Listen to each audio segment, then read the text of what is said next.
to start the proceedings and next. এই এটাই হচ্ছে না কেন? এই এটা তো এটা বন্ধ করে দাও, বন্ধ করে দাও, বন্ধ করে দাও। এই মাইকটা ওপেন করে রেখেছেন, খুরশিদ ভাইটা দেন। Oh, he's controlling from there. বন্ধ করে দাও। Okay. ঠিক আছে। Assalamu alaikum, everybody. Good morning. We are thinking that we start our deliberations on the presentations and welcome everybody to the month. This is the first in a series that PRI, along with our partners, the Australian government, Foreign Office, and what is that? Foreign Office. BFAT. Okay. We are launching, and I think this is a very good initiative. And thanks to the Australian government for coming up, and so that we can be more up to date. So again, but first, let me welcome our chief guest, Honourable Dr. Anisuzzaman Chowdhury, the Special Assistant, the Chief Advisor, and our other special guest, Dr. Habibur Rahman, the Deputy Governor. He's on his way. He should be here any moment. And in the meantime, let's get it going. And just a little, 2 or 3 things, because I think details will be presented. There will be presentation, and we'll go to the presentation. Dr. Sattar and Ashik, and is Bozlu joining? You'll be late. Late, okay. They'll be making on our findings, the monthly findings. But let me start on a little positive note, because macroeconomic indicators, insights, the impact is very much driven by how good the policies are. But very recently, we saw some very positive development in this field. First and foremost, on the institutional front, we have seen this big thing about the revenue. Well, this is not the end of it, but the separation of the policy and enforcement separated, which is very important, because the basic thing of corporate governance. We have seen bank resolution ordinance being pushed out, which is very important for taking long-term stability. And the other big thing was this whole floating of the exchange rate, and which probably opens up chance for IMF staff level agreement to be coming. We expect to see it. So on this positive note, because that again unleashes future resource flows into especially soft resources, especially from the World Bank or ADB or AIIB. We had the Japanese government embassy people, and they said that even the JICA support would depend on that. So on this positive note, let me pass on to Dr. Zaidi Sattar to take us through the rest of it, and welcome. Thank you, Dr. Khurshid. Most importantly, I would like to extend a very warm welcome, and to say that it is a tremendous privilege to have amongst us Dr. Anisuzzaman Chowdhury.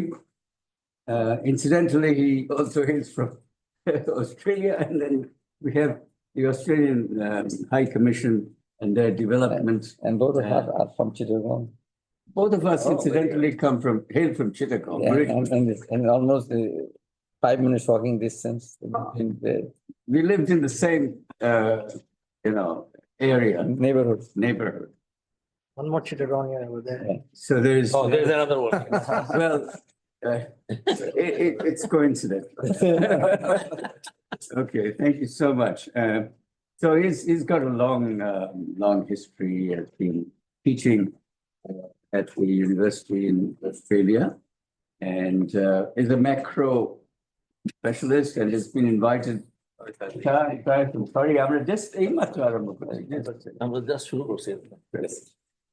So he's been, as a former originally Bangladeshi, he's been brought in as one of the NRBs, non-resident Bangladeshis, to support the government. There's a lot of need for specialists here to take charge of fiscal, financial policy, macroeconomic policy, macroeconomic policy is pretty technical these days, and you just can't have, non-technical person, generalists running, policy. You need directions, and unless you have the right policy directions, you land up, you can do all the implementation that one can expect bureaucracy to deliver, but unless the policies are right, you land up, in different places. So this is it's very important that we have the advice of specialists, and so Ministry of Finance now has the benefit of specialists, and also we have quite a number of NRBs, non-resident Bangladeshis, who are supporting the government trying to deliver some very technical policies. So if I may, may I just start? This is supposed to be the launching of monthly macroeconomic insights. And because it's the launching monthly update, we have thought of bringing growth into the picture, because after all, growth, and particularly GDP growth, is not a highly frequent data. It's an annualized data, so you don't necessarily have monthly updates of those. But since this is the launching, we wanted to bring the growth context into the picture, because I'm sure anybody who's interested in figuring out what is the current state of the economy, GDP and its growth rate is one of those macroeconomic indicators you cannot do without. So we have to just give you the way what I'm planning to do. My young colleague, Dr. Ashikur Rahman, the principal economist of PRI, he'll do the heavy lifting.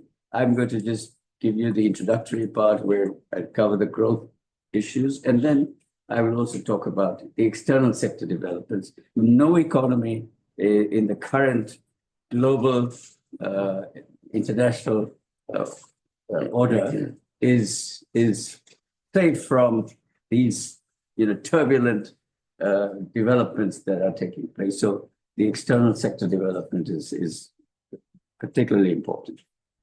Coming back to the growth aspect. So what I wish to do is, there are three things I'd like to say about Bangladesh's growth performance. One is to give you what the current state, that everybody would like to know. But the second is I would like to present the context, how the growth situation evolved over the last 30 plus years, and where was Bangladesh heading until 2020, the COVID shock, and thereafter. And finally, I'd like to look at the future prospects, future potential of Bangladesh's growth situation. So let me have the first slide number 6.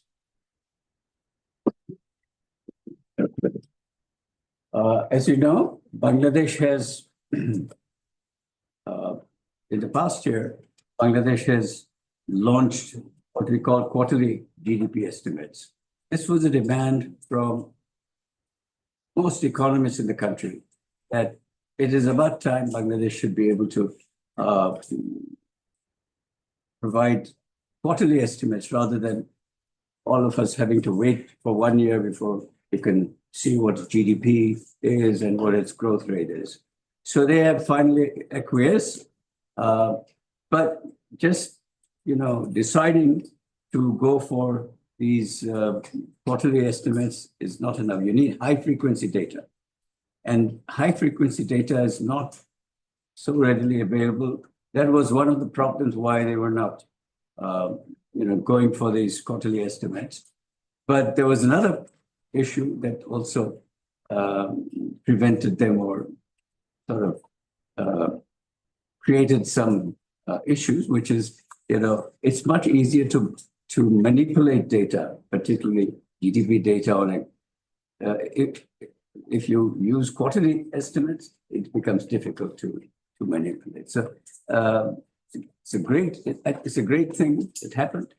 But now we find that the quarterly estimates are still too delayed. If they are too delayed, it's not very useful. So for instance, we are now at the second quarter, which ended in December 2024.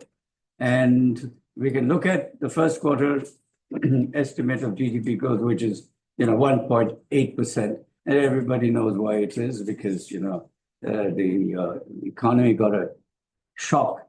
The disruptive political transition that took place was an economic shock as well. So, you can expect growth rate to be low. The second quarter, we saw the pickup. But however, it's the pickup, one can argue that, okay, the initial shock was over, so the economy is picking up. But quarterly GDP growth rates, growth estimates are going to fluctuate. So it's not like the annual GDP growth, which is at a level 5%, 6%, or 4%. So each quarter, there is seasonality in the quarterly estimates. So I'll have to take into account the seasonality. For instance, agricultural harvesting takes place in a big way during the second quarter. So that also is a contributor to that. But otherwise, industrial growth. Bangladesh's growth, a big driver of high growth in particular in Bangladesh, is the industrial sector, and particularly the manufacturing sector within that industrial sector. Agriculture, for years, agriculture contributes about, it's about 2.5% to 3% growth. Services sector, which is the biggest share of GDP, about 52% of GDP, that usually grows 5, 6, maximum 7%. But typically, I would say 5 to 6%. So looking at quarterly GDP estimates, we have to accept two things. One is that BBS has to come up with more and more high frequency data. Right now, we have exports, which is a high frequency. Every month, every day, you can see there is this UN system, Ashikur, which can generate daily export data and import data. But we import actually to get the real picture of exports and imports. You have to get down to the export receipts, which is in the Bangladesh Bank, and import payments. Again, that is the thing that Bangladesh Bank records.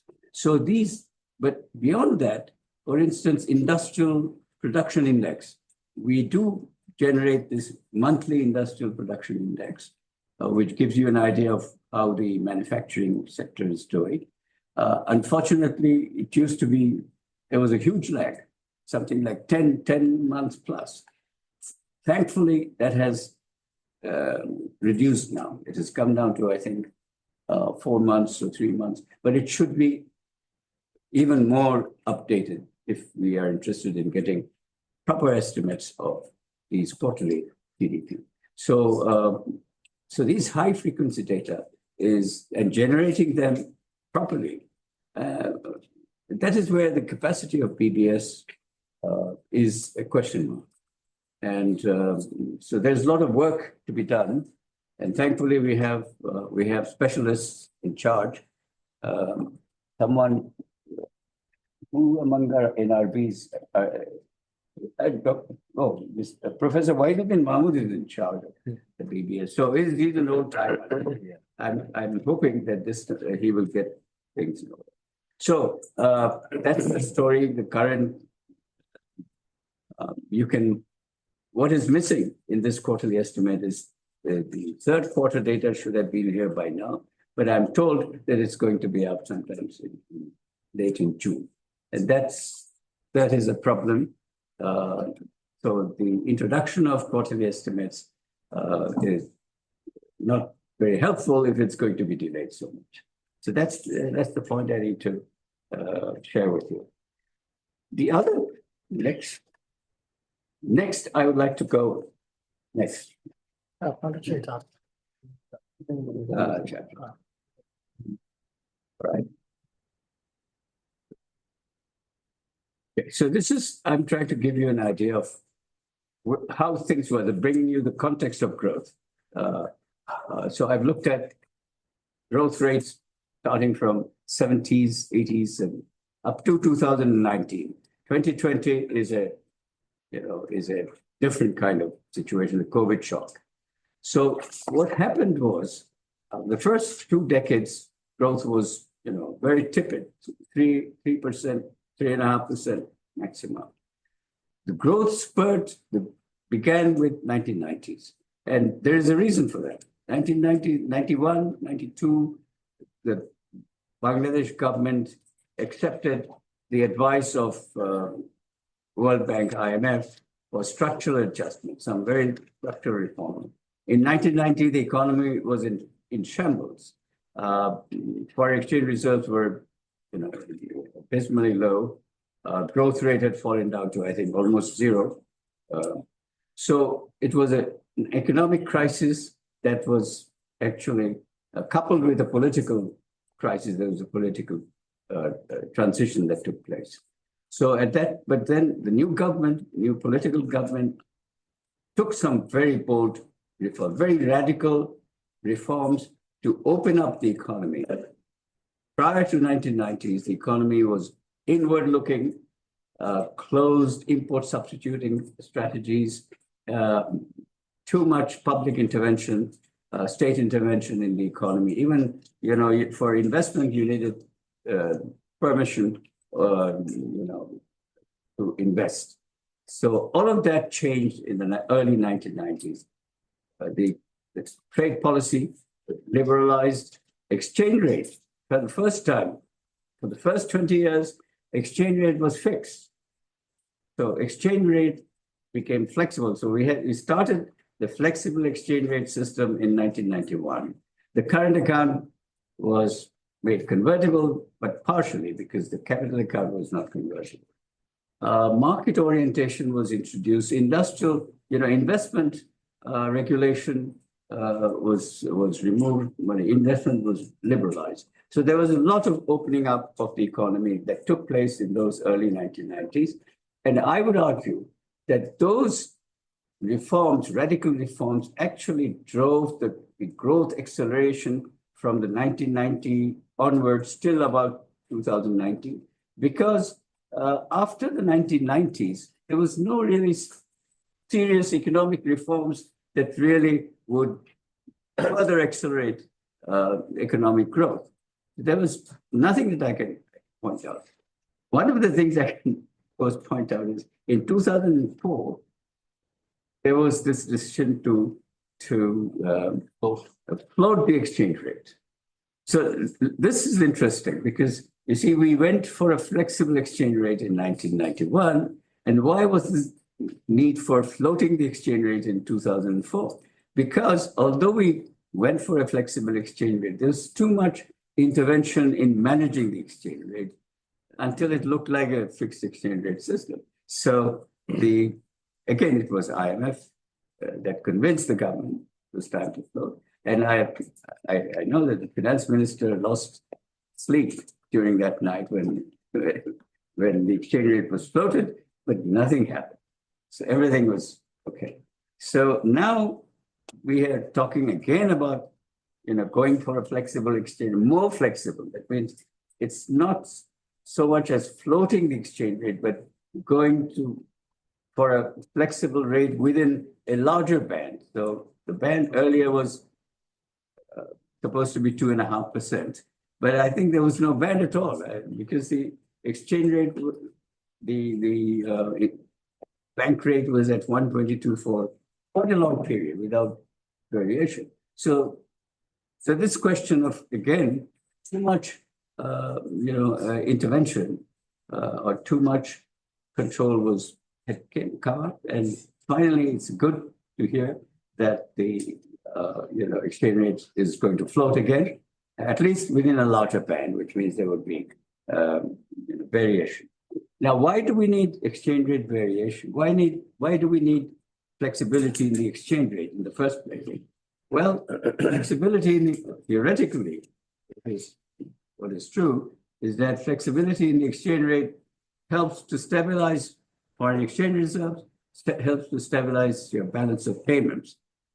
Current account, we are mainly concerned with our current account balance, which is currently very stable and quite sustainable, less than 1% of GDP.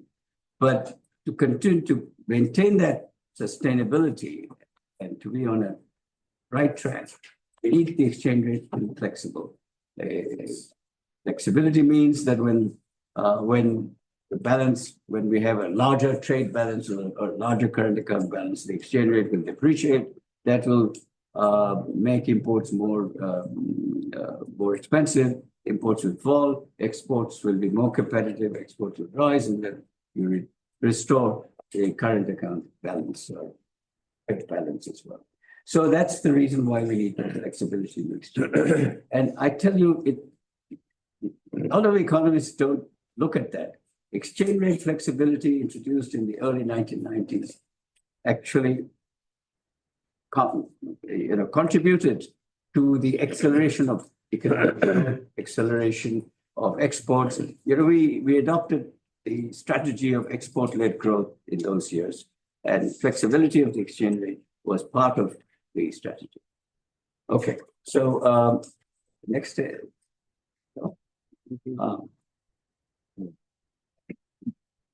Technically, the problems.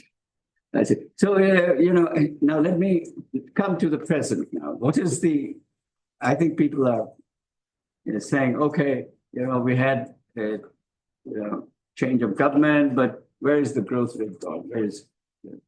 Well, we did have a disruption, which is not just political, but also economic. And so we don't expect growth rate to remain what it was prior to COVID. After COVID, the economy was, recovering in fiscal year 2021, but then 2022, we faced that Russia-Ukraine shock.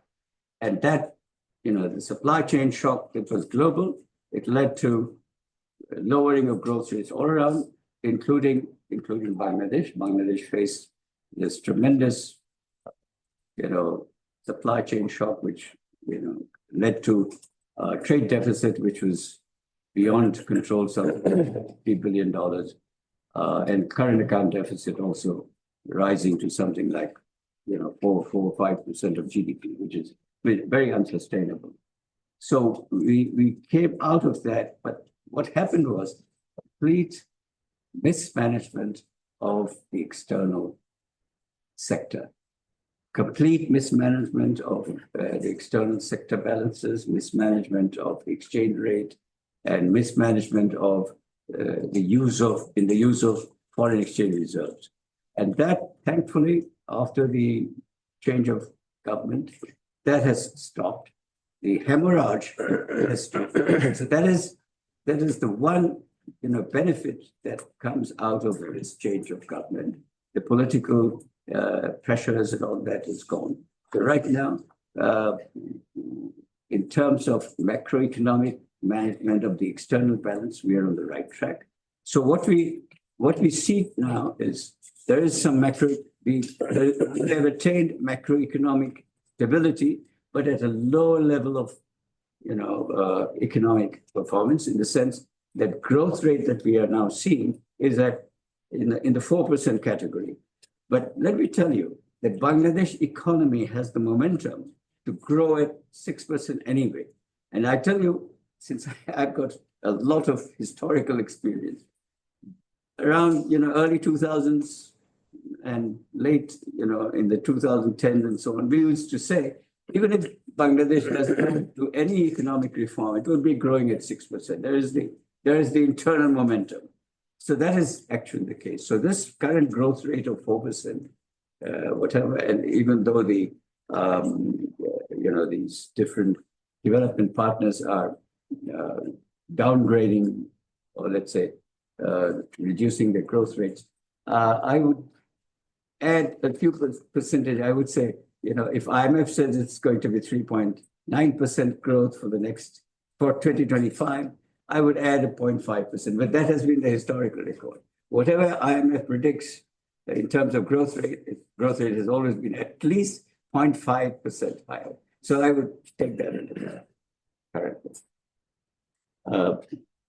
Let's move from growth. The Purchasing Managers Index is a new, indicator which tells you what is happening. But I'd like to tell you another thing here, because from the private sector side, we always hear that no investment is taking place, and here private sector credit growth is down to 7.5%. It used to be 9.5%.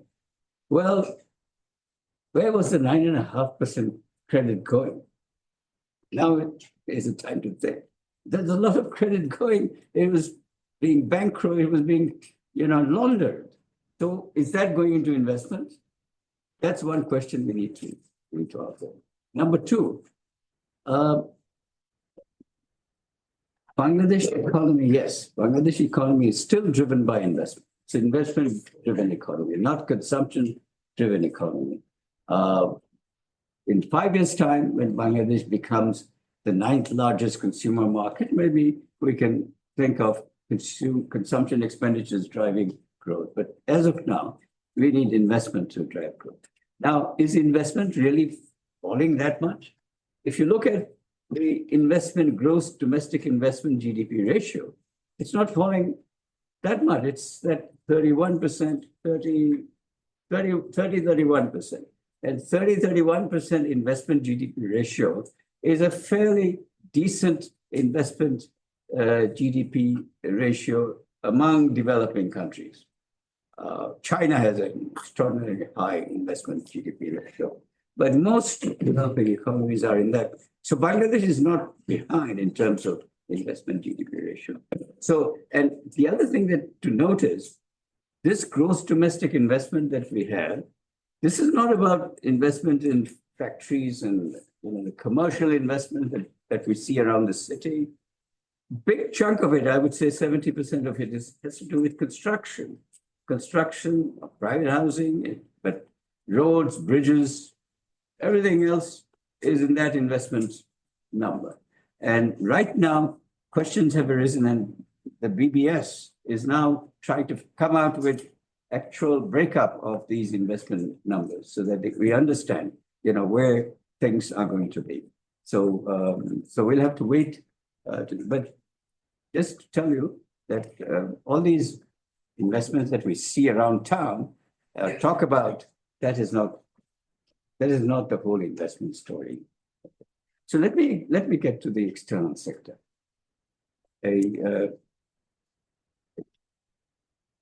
All right. Now, we can't talk about the external sector without pointing out one thing, which is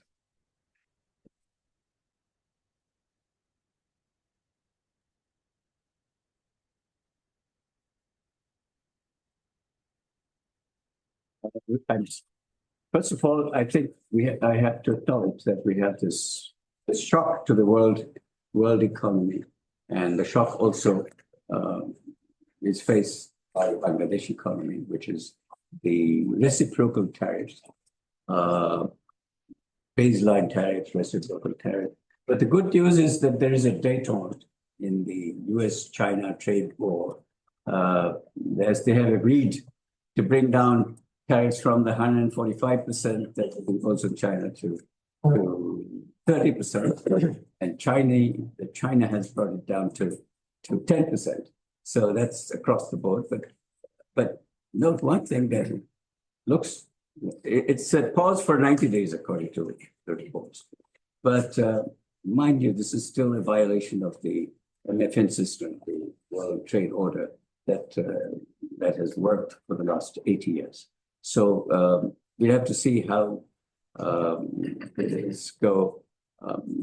At least Bangladesh, in my view, should continue to be within the multilateral trading regime, rules-based trade order. And I think the majority of the 100 and 60 plus countries of the World Trade Organization feel that we should remain with the multilateral system.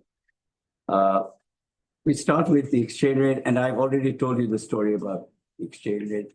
The nominal exchange rate, which was looking like a fixed exchange rate system. So we now expect some fluctuation in that rate, but I don't think it will cause any significant problem for our foreign exchange reserves. We would like to see foreign exchange reserves accumulate a bit better, but this particular decision opens up the IMF,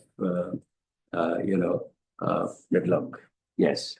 So if IMF gives us the $1.3 billion fourth and fifth tranches, and then also a $500 million stabilization fund is in the offing.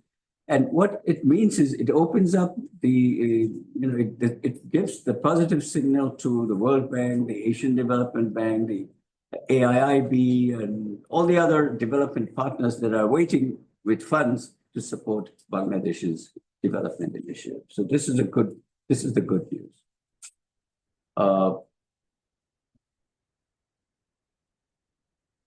Export performance. Here is the good news again. Throughout this period of the transition taking place, political disruption, our export sector has functioned just as one could expect in a normal year. So we had this 10% plus double-digit growth rate in exports, driven, of course, everybody knows, by ready-made garments. So this is the good news part. But the bad news remains. That's a perennial problem for Bangladesh, that our export basket is, dominated by exports of ready-made garments. 84% of our exports are made up by ready-made garments. We have to diversify, and diversification. And PRI research have made the point that there are other problems, but one major problem that is a barrier, a binding constraint to export diversification, and that is the current protective tariff structure of protective tariffs, which is creating which is the main barrier, among other logistic problems and management issues. So that's the non-garment, non-RMG exports. Recently, they've done pretty well, but most often what is the problem is that they don't seem to grow. That is the problem. And they don't seem to grow because the incentives for export, for those industries, those activities which produce for the domestic market as well as export, they face an incentive problem. When they try to export, the profitability, the margins are much lower than when they sell in the domestic. And the domestic market is, it's boosted by the protective tariff regime. That creates an incentive problem. Imports have to grow now. One of the reasons for slow growth, I would say, in the past year, which gave us 4.2% GDP growth. One of the reasons for slow growth was import controls. So now that has been removed, and we hope that imports will grow much faster. And I would like to argue that imports also support growth. If anybody thinks that importing is bad and exporting is good, that's a wrong idea. So our imports also contribute to growth. So we open up imports, which means we will get better growth. So on the balance of payment side, we run trade deficits. That's almost all developing countries run trade deficit, except those that export oil and fuel, things like that, and the export powerhouses of the world like China, Japan, Germany, so on. Vietnam is joining that group. So and the financial account is now, everybody knows by this time, the entire media has reported on what was going on in the financial account. What was actually going on was the export shipment data was coming out of the Ashikur system, and the export receipts data that comes out from the Bangladesh bank did not match.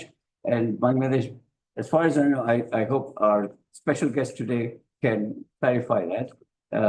Bangladesh bank was putting that divergence between the export shipment data and receipt data, putting it in the financial account as a negative, as a debit entry, which was showing huge debit. And financial accounts is normally either in positive territory or in balance, so it's not a problem. So that's I can only tell you, which you probably know, the media is telling you we have a pretty stabilized foreign exchange reserve situation, but it's at the $20 billion. But now with the IMF commitment to give us the $1.3 billion outstanding, and that will clear up all the impending support from the development partners. I think we will see some accumulation of reserves in the next 2 to 3 months. So that's the good remittance. The 3 pillars of the Bangladesh economy: exports, particularly ready-made garments; remittance is a pillar of Bangladesh, strong pillar of Bangladesh economy. And I'd like to think of remittance as an export of factor services, because this is part of WTO systems, mode 4, migrant workers that go temporarily outside to work. So this is an export of factor services. We focus most of the time on export of non-factor services like shipping, insurance, and banking services, and ICT and all that. But we have another export item, which is export of factor services, big one. With that, I think I wanted to, every month, our intention is to highlight a particular sector or a special feature of the economy. And here is a special feature of our trade regime. I have put, these average tariffs on outputs in the upper line, and the average tariff on inputs in the lower line. Now, this divergence, which continues without any stop, this divergence tells us that the effective rate of protection continues to be high, and there's no sign that it is falling. In other countries like Vietnam, Malaysia, Thailand, the top line has fallen over those 20 years or so. Bangladesh case, it is not falling, it is continuing to rise. So this is a special feature, and this is one of the reasons for what I say is the barrier to export diversification. This particular feature tells us that our trade regime is very restrictive, and it discourages foreign investors as well. So thank you. I now pass on. Sorry, I had to take it. You do the heavy lifting now. Thank you.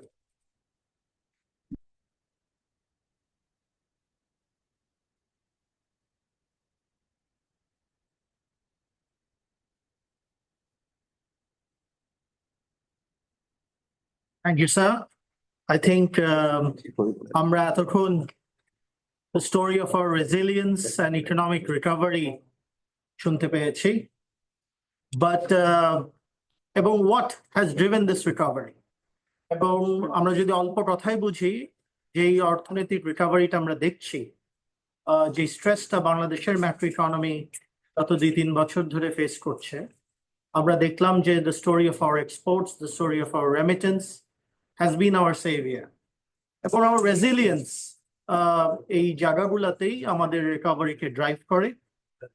But তার পাশাপাশি এটাও সত্য যে আমাদের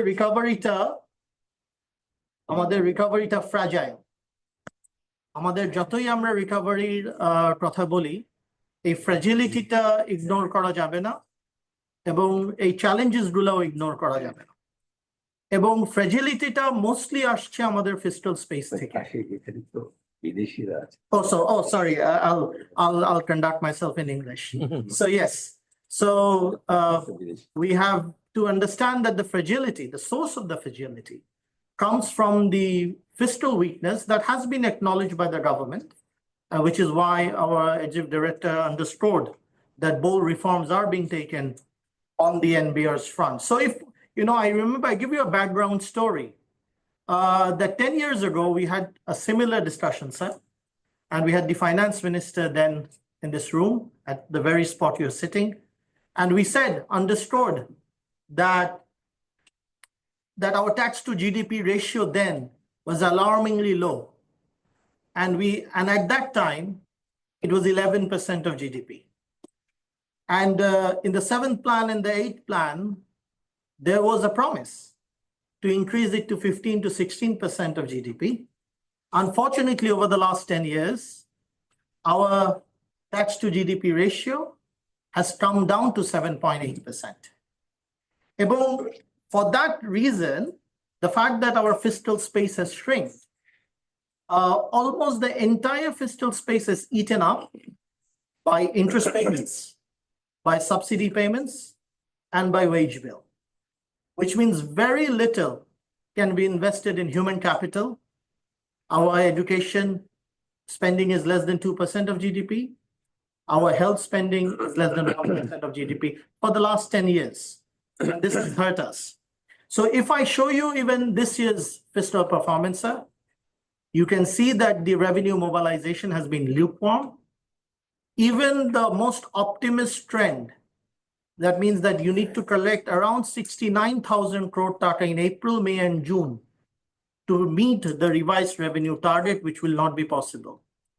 And if by modest prediction, we achieve our revenue target, we achieve our revenue growth. So if we can maintain last year's revenue growth, then the shortfall will be around 40 to 50,000 crore taka, which is quite substantial. If, of course, that revenue shortfall that we are experiencing is partly due to the political transition that the country has gone through, the floods, the political instability, so it's understandable. But that also had implication on our annual development program this year, which so far, the implementation rate, just by the numbers, if you go, is lowest in 15 years, which is hurting public investment, which is hurting rural economic vibrancy and employment generation. In fact, if we adjust our ADP with inflation, and if we use 2020 as the base year, we can see that real ADP, sir, has actually gone down in 23 and 24 by 9% and 6%. And it will go down this year if we adjust our ADP for inflation. Now, one of the other side effects of this revenue shortage is that our bank borrowings are increasing. Our borrowing from scheduled banks have gone up by 83%. And you all have seen the news that banks are making huge profit. And that's mostly by buying treasury bills. And which also, of course, has implication for fiscal management. Because if you see, now domestic interest payments are taking up around 85% of our overall interest payment. In the fiscal space, probably the only silver lining is that our foreign debt management is still very stable. Our foreign debt servicing accounts for around 5.1% of our exports and remittances, which shows that unlike some populist narrative that says that no, we are under some kind of international debt burden, we are not. Our international debt management capacity is very much intact. And if the remittance and export growth keep at the current level, there's no reason to believe that we have an international debt crisis like Sri Lanka and others. So I think that is something we should be happy about. If we go to the monetary section, sir, we all know that inflation has been a difficult beast to tame in South Asia for last 2-3 years. The major inflation trigger happened in 2022 when the exchange rate almost was corrected by 40% over the last 2 years. And we all know that exchange rate has a big pass through to inflation. So there was the exchange rate depreciation. There was correction of oil prices and power prices, some level of printing money in 2023 for the treasury and the poor banks, and they all played a role. And the kind of delayed response of monetary policy in 2023 to strongly attack inflation. However, over the last 8 months, we have done major correction, and you can see that through that curve, and we have the Deputy Governor here. We have him to thank this for, that there's a strong downward trend in inflation. And for the first time, our policy rate is above the inflation rate. And I think, if I'm not wrong, the latest Monetary Policy Committee decision is that to hold the policy rate at 10%, which we feel is a good decision. The projected inflation rate for fiscal year 2025 remains high by development partners, but Bangladesh Bank and I personally feel that it will come down. But the projected inflation rate for fiscal year 2026 by all development partners is around 5 to 6% if the current contractionary monetary management continues. Of course, when the interest rates are high and political uncertainties are high, credit growth is affected. Our private credit growth has taken a hit, and this is partly due to what Dr. Zaidi Sattar reflected, that we are also not giving bad loans. One of the worst history of bank plundering happened in Bangladesh. We all know that. And we know how that weakened our financial sector. And now I feel that given that issue has been addressed, it's reflected in the credit growth partially. But also, the past has a bearing on the present, which is why our deposit growth is also very low, which basically means that the financial sector is also recovering, but certain concerns remain. If we look at the non-performing loan, don't get alarmed by this picture of rising non-performing loan. It is mostly because the window dressing is over. Previously, the non-performing loan was kept under 10% through manufactured accounting and window dressing.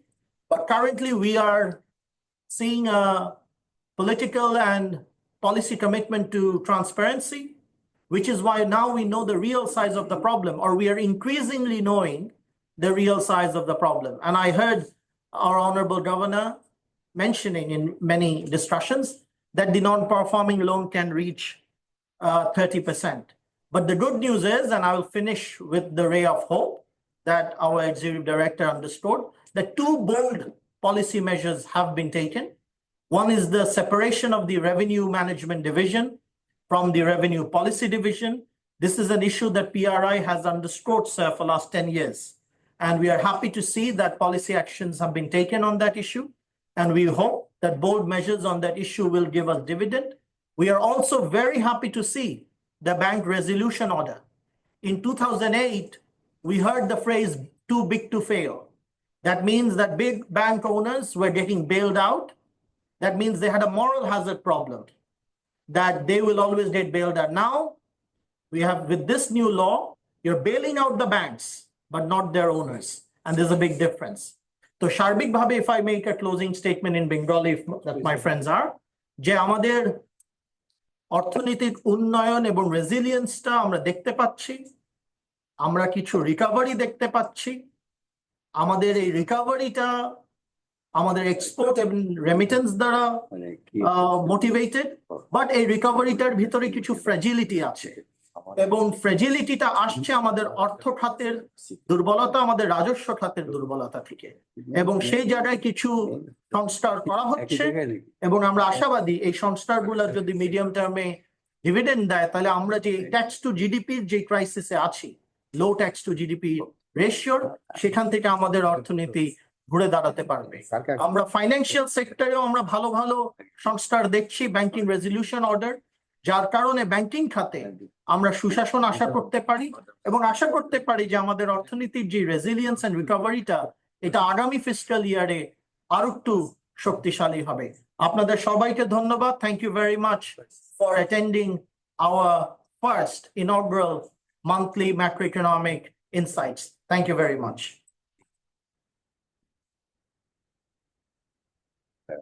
Okay.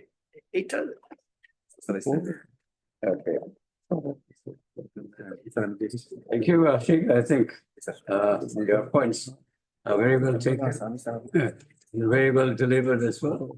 So we can move. Okay. Now here is we have a little scheduling issue with our chief guest and our special guest, and I'm trying to make some adjustments there. So,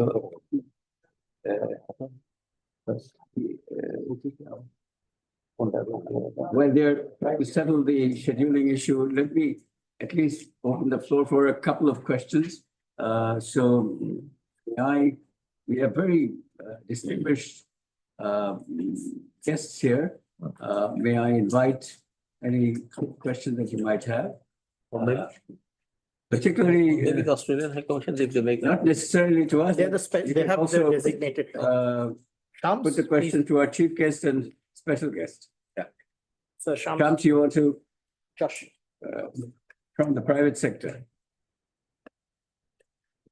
Just a question. Thank you so much. I think a lot of things were covered. The question that the private sector had, we can see a reflection over here. One of the things that was being made. One is that whenever we talk, we see the figures, we see the RMG has continued to grow. And that's always because of the RMG sector, we are questioning we are facing a lot of problems. But whenever we see the data coming out, America, growth. Now the thing is, policy they need to understand there's a reason for that. Reason is when Trump came into office, and first when he said Mexico and Canada tariff dibe, তখন থেকে কিন্তু all the international brands but assumed এই জিনিসটা will be rolled out further, and they started placing advanced orders. So that's why there was a uptick over there. And even now, before the 90-day year June, a lot of shipments have been done. Even for Christmas, to some extent, a lot of shipments are being made at this moment as we speak. So we will see the uptick, but that does not give an actual reflection that the industry is doing. For the US market. For the US market. Okay. But what about your future orders? If you can give Future orders are, so this is the thing. The problem that we face as private sector entrepreneurs, I think Dr. Ashik has rightly pointed out. Right now, our business model for us is we are working for the banks and we are working for the NBR as an entrepreneur. Bank interest দিচ্ছি and NBR K tax দিচ্ছি. That's it. And এটার byproduct হলো আমরা কিছু job creation করছি, generation করছি। এটাই। So এটা কিন্তু আমাদের জন্য একটা বড় একটা সমস্যা। কিন্তু the problem is যে সামনে যে growth যে projection গুলো করছে, এটা কিন্তু PTA, FTA reflection আসতে লাগবে। There needs to be PTA, তারপরে FTA যে জিনিসগুলো আছে, যেমন আমার bilateral trade যে থাইল্যান্ডের সাথে for example, but we expect যে ধরেন বাংলাদেশ ব্যাংকে যেরকম একটা চেঞ্জ এসেছে, তারপর এনবিআর যে সেপারেশন হয়েছে, লাইক দিস ইজ এটা একটা পলিটিক্যাল গভর্নমেন্ট আমরা কখনো আশা করতে পারবো না যে এরকম একটা র্যাডিক্যাল একটা রিফর্ম আসবে। সো পিটিএ এফটিএ কিন্তু we have the same expectation from the current government. এটা যদি হয় এনআরএ শুরু করতে পারবে because they have that authority. But আমাদের এক্সপোর্ট লেড যে পলিসি গুলো এখানে সবসময় আমরা দেখি যে হলিস্টিক কোনো there is no policy. এখানে অন্য কোনো দেশের সমস্যা হচ্ছে, চায়নার সাথে আমেরিকার সমস্যা হচ্ছে থেকে আমার এখানে এক্সপোর্ট বাড়বে, অথবা ইন্ডিয়ার সাথে কারোর কোনো সম্পর্ক নষ্ট হলে আমার এখানে এক্সপোর্ট বাড়বে। We don't have a policy as such. So এই জিনিসটা I think for the long run we need to have a Okay, got it. You have 2 points. You're saying that মানে আমরা ডেটা জানছি যে এক্সপোর্ট বাড়তেছে খুব ভালো, না, double digit growth. he's supporting that, but he's saying যে it's because যে Underlying reason. underlying reason is different. There's a spike, There's a spike. upfront হয়ে গেছে।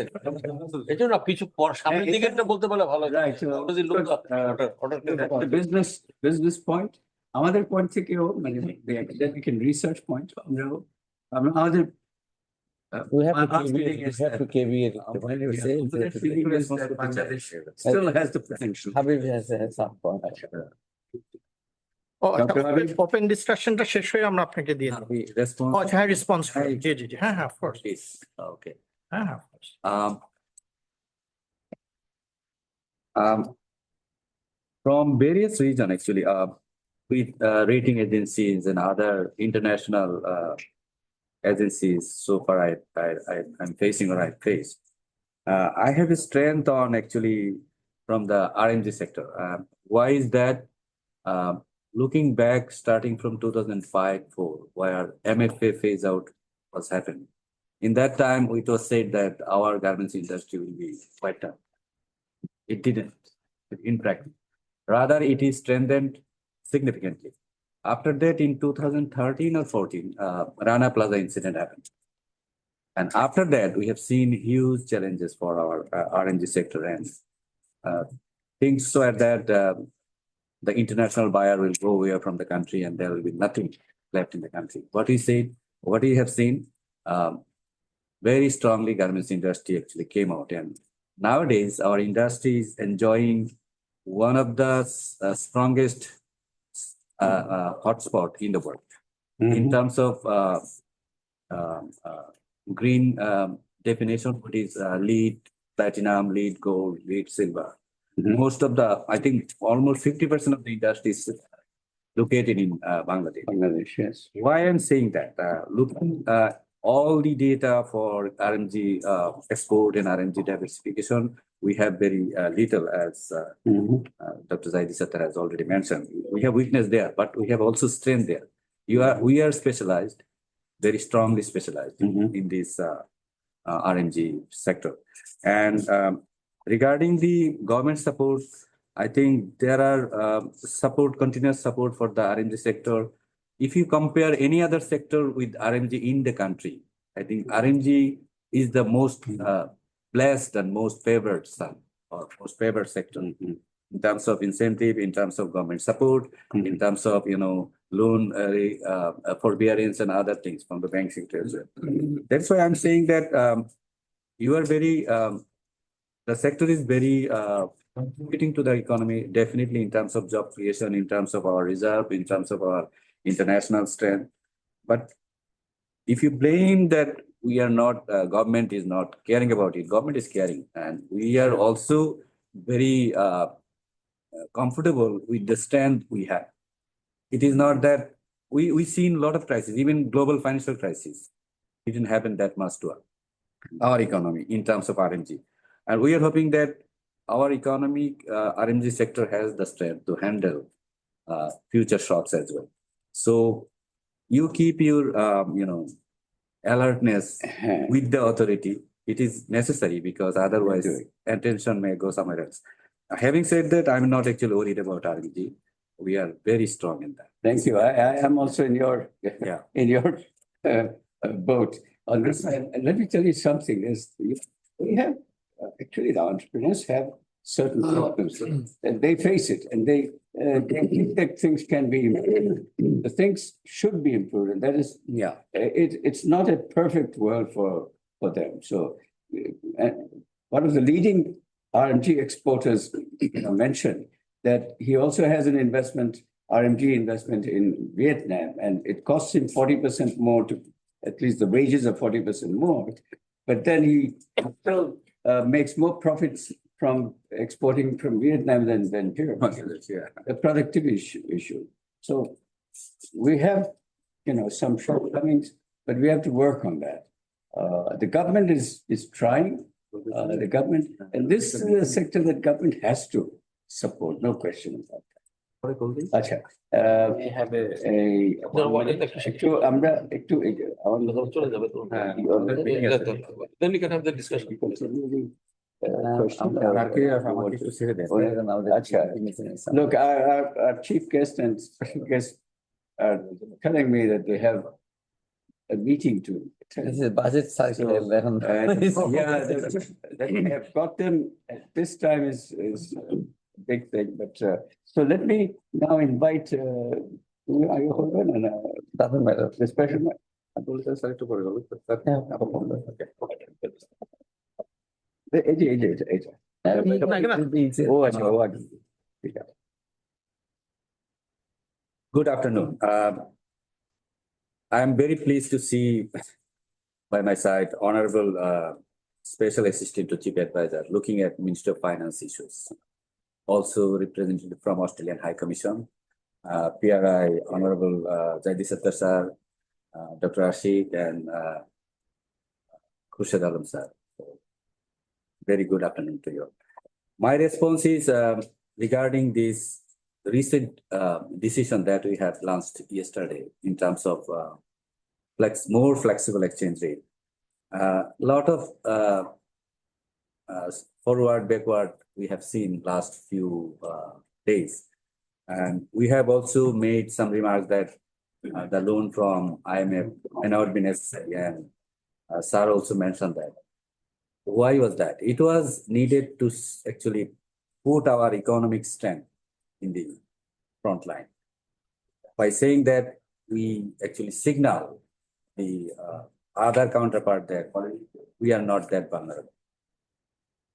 So that actually helped us to negotiate the things in a better way. And now exchange rate is not fully floated, but it is more flexible than ever before. We will be not intervening in terms of everyday management, but in a big picture, why we did that? We did that because we have seen a significant improvement in our external sector in terms of trade balance, in terms of current account balance, in terms of overall balance. And for the last 9 months, you can see there is no deterioration in our international reserve position. We have not actually used a single dollar to support the market. Rather, some money, foreign exchange was bought to build up our reserves. Though it is not built in a significant way, but it is remain constant despite huge payment of government loans as well as huge reduction of international payment arrears. Other issue that I noted here to share with you is that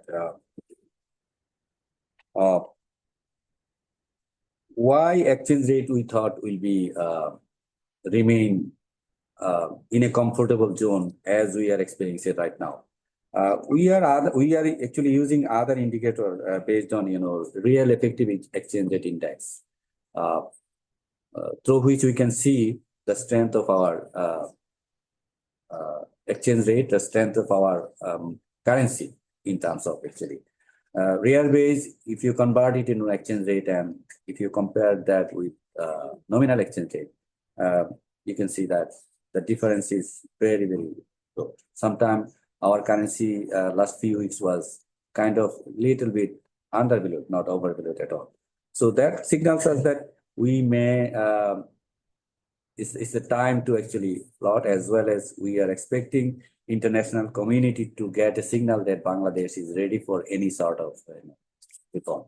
আমি একটু বাংলায় বলি, যেটা অনেকে বলেছে বলতে। এই রিফর্মের অংশ হিসাবে, বাংলাদেশ ব্যাংকের রিফর্মের অংশ হিসাবে যে এক্সচেঞ্জ রেটের লিবারালাইজেশনটা করা হলো, এটা আমাদেরকে আসলে অনেকভাবে হেল্প করবে। সেটা হচ্ছে যে ইন্টারন্যাশনাল কমিউনিটিতে বাংলাদেশের রিফর্মের যে একটা সদিচ্ছা, রিফর্মের যে একটা তাগিদ আমরা যে ফিল করছি, সেটা সিগন্যাল দিবে, এবং সাথে সাথে বাংলাদেশের বহি অর্থনৈতিক খাতের যে শক্তি, যে স্ট্রেংথ, সেটা যে ভালো আছে, সেটাকেও আসলে মিন করবে। আমরা গতকাল দেখেছি এক্সচেঞ্জ রেটের যে ফ্লাকচুয়েশন, প্লট করা সত্ত্বেও কিন্তু সেভাবে ফ্লাকচুয়েশন বা সেভাবে এটা ডেপ্রিসিয়েট হয়নি। কিছুটা ওঠানামা করেছে, বা ডেপ্রিসিয়েশনের যে চাপটা সেটা কিন্তু পরিলক্ষিত হয়নি। তো সেটা হয়তো আমরা আরো 1-2 দিন বোঝা যাবে কি হতে যাচ্ছে। তবে আমাদের আশা হচ্ছে, given the reserve position, given the balance in our current account, given the balance in our overall balance, আমাদের মনে হচ্ছে ফরেন এক্সচেঞ্জের ডিমান্ড এবং ফরেন এক্সচেঞ্জের সাপ্লাই সেটার মধ্যে একটা সুন্দর ব্যালেন্স এখন তৈরি হয়েছে। ফলে এক্সচেঞ্জ রেটের উপর একটা আনএক্সপেক্টেড যে অবমূল্যায়নের প্রেসার বা ডেপ্রিসিয়েশনের প্রেসার আসবে, আমরা এটা মনে করি না। কিছুটা আসতে পারে, আসলে বাংলাদেশ ব্যাংকও ওয়াচফুল, বাংলাদেশ ব্যাংক দেখবে এবং যদি মনে করে যে এটা আমাদের কাঙ্ক্ষিত মাত্রার চেয়ে বেশি ডেপ্রিসিয়েশন হয়েছে, we can intervene. We do have fund, we do have mechanism to handle the pressure.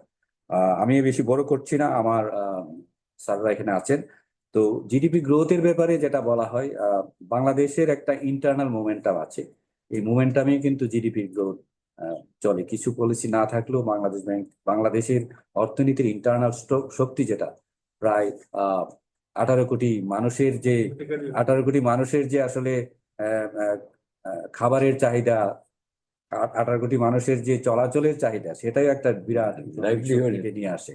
সেই ক্ষেত্রে প্রতি মাসে আমাদের দেশে $3 বিলিয়ন রেমিটেন্স আসছে। $3 বিলিয়ন যদি আপনি টাকায় রূপান্তরণ করেন, সেটা কিন্তু অনেক টাকা, এবং টাকাটা কিন্তু গ্রামে যাচ্ছে। ফলে গ্রামের যে ভাইব্রেন্সি, গ্রামের যে একটা কি বলবো অর্থনৈতিক উজ্জ্বল অর্থনৈতিক কর্মকাণ্ড চলছে, সেটা কিন্তু থেমেনি, সেটাও চলছে আমার ঘাত প্রতিঘাত সত্ত্বেও। তো ওভারঅল আমি বলবো, আমাদের অর্থনীতির যে একটা আশঙ্কা তৈরি হয়েছিল, নতুন সরকারের নতুন রিফর্ম মেজার্স, প্রত্যেকটা সেক্টরের যে মেজার্স গুলো নেওয়ার ফলে আমরা ইতিমধ্যেই একটা রিবাউন্ড, ইতিমধ্যে একটা রিকভারি ইঙ্গিত পাচ্ছি সর্বক্ষেত্রে। আমি আমাদের অর্থনীতি নিয়ে অত্যন্ত আশাবাদী, এবং আমি আশা করি অতি শীঘ্রই আমাদের জিডিপির গ্রোথও আমাদের পূর্বের যে 7%-এর একটা ধারা ছিল সেখানে ফিরে আসবে। সবাইকে ধন্যবাদ। ধন্যবাদ। এবার আমি আমাদের মাননীয় প্রধান মানে চিফ গেস্ট, ওনাকে এখন অনুরোধ করবো আপনার বক্তব্য আমাদের আপনার মূল্যবান বক্তব্য আমাদের সাথে শেয়ার করবেন। Thank you and good afternoon to everyone. Thank you for inviting me. And Zaidi Sattar is a big brother for me. And as I said, we grew up in the same area, always worrying about the big brothers when they will catch us in doing mischiefs. Okay, that was not the worry. In those days, when we were caught in mischief, they would, get you your ears, but they would also report to the elder brother or someone in the family to have it twice, sometimes thrice punishment for the same mistake. So that is called social capital. So it's very important. We laugh about this. Unfortunately, we lost that social capital in this country. My speech will be a bit informal, and I like to be informal because basically I'm a teacher. So I like storytelling, and plus, I have to be careful what I say now. I'm not a free man anymore. Everything will be recorded, and sometimes I can be in trouble. So anyway, the stories now, as Habib said here, that our economy is on a sound footing. We do have enough infrastructure capital. You can see all around. A lot of investment happen, good or bad, past regime. And we need hard infrastructure, no doubt about that. We do have financial capital is also now remittance and all this $450 billion economy.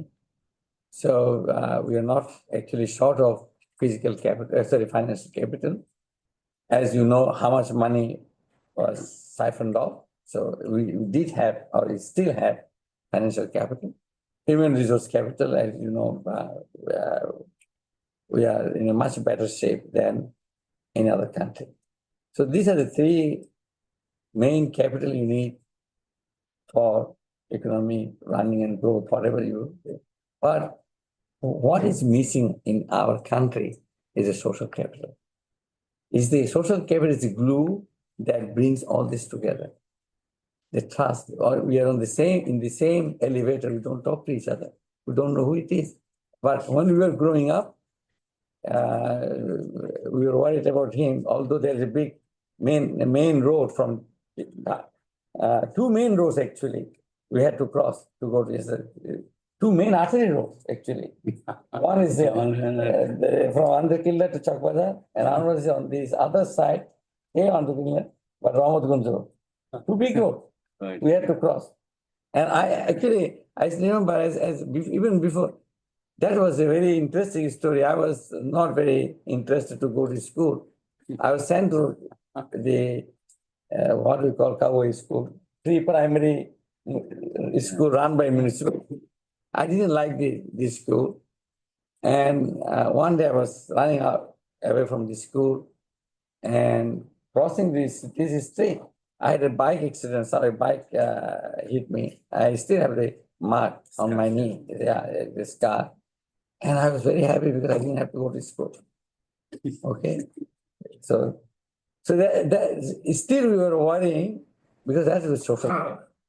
And unfortunately, the trust, because without trust, you will not invest. The second big thing that happened due to this lack of social capital, the elite class. Elite doesn't include only the bureaucrat, politicians, the teachers. Unfortunately, do not have a stake in this country. We do not believe this is our country. We send our kids overseas. We send our families overseas. And why I'm saying this, the sense of history is very important. As I said, this speech will be all over the place. Please take notes. In 1950s, Philippines was the most advanced country in Southeast Asia. And the poorest country in Southeast Asia was Indonesia. Okay, just two countries. Both are members of and founding members of ASEAN. And both countries witnessed military coup in 1960s. Okay? And Suharto, during his lifetime, only once went to overseas, Australia, for a conference. And never he went overseas. We know Indonesia is a very corrupt country, but every corrupt money was invested inside Indonesia because they thought this is our country. He built a hospital to send his children for their treatment. He built the schools and universities to send his children and his cronies' children. It's a crony economy, but they all stayed there. The Philippines went other way.